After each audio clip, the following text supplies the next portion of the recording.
Oke, kalau Bu Nik gimana? Kebenaran dari sebuah bahasa, silakan. Terima kasih sebelumnya.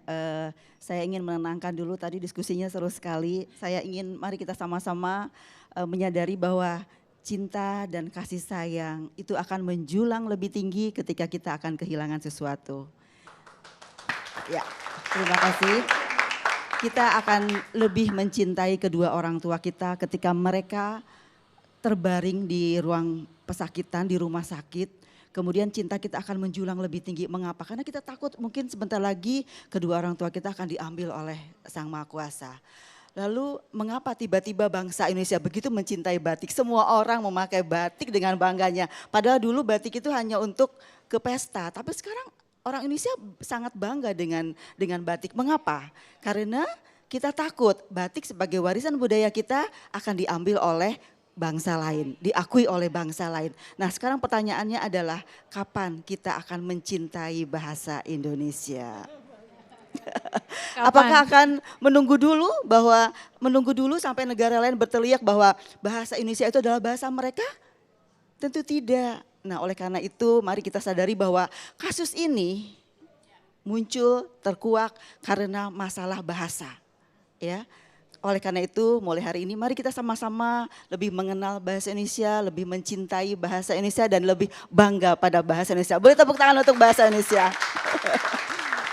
Luar biasa nih, ini background yang penting tadi. Oke silakan, kalau soal kebenaran pernyataan. Sekarang mengenai penggunaan bahasa yang dilakukan oleh Bapak Rocky Gerung, ini seperti gunung es. Gunung es itu hanya terlihat yang ujungnya saja. Nah yang ujungnya saja itu adalah yang namanya lokusi. Lokusi itu bahwa setiap kalimat itu mempunyai informasi. Dan informasi itu dengan jelas kita bisa dengarkan melalui ujarannya.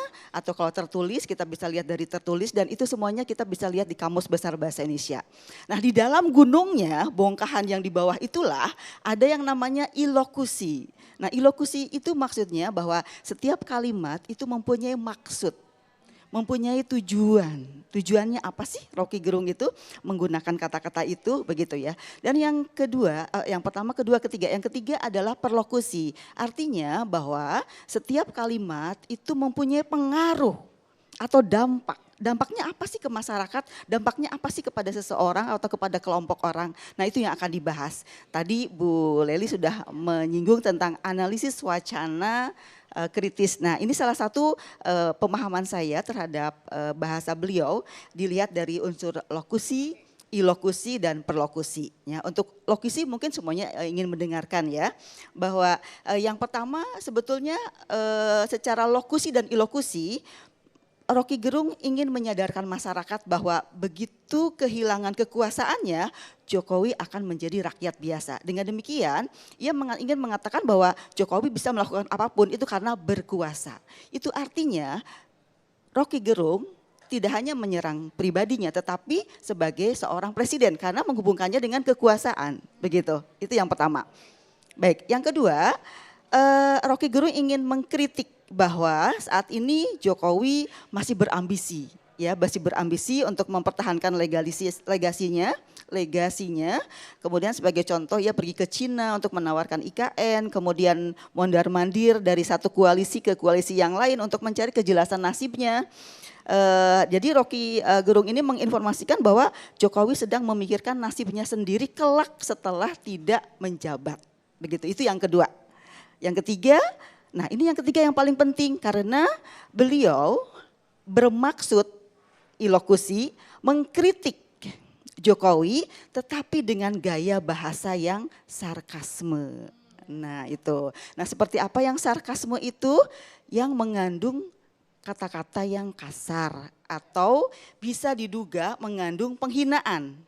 Diduga mengandung penghinaan. Diduga mengandung penghinaan. Nah dari segi bahasa, kalau jadi seseorang itu ketika memahami itu dari leksikal dulu dari KBBI, kemudian setelah itu meningkat ke gramatikal, lalu yang berikutnya adalah ke pragmatik ya, ke pragmatik.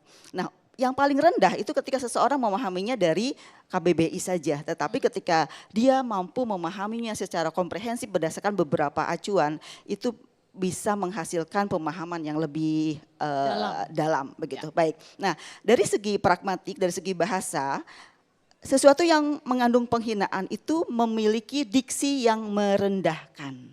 Oke. Nah, yang merendahkannya itu berbeda-beda. Tadi sudah dijelaskan oleh Ibu Leli, ya? Leli tentang mirip apa Bu tadi? Batako apa? Dendeng. Dendeng batako tadi. Kalau saya seneng gitu Bu. Oh jambu monyet ya. Iya betul. Jadi diksi yang merendahkannya itu bergantung teks dan konteks juga. Oke. Bagi sebagian orang merasa terendahkan, tetapi bagi sebagian orang mungkin merasa terhina ya.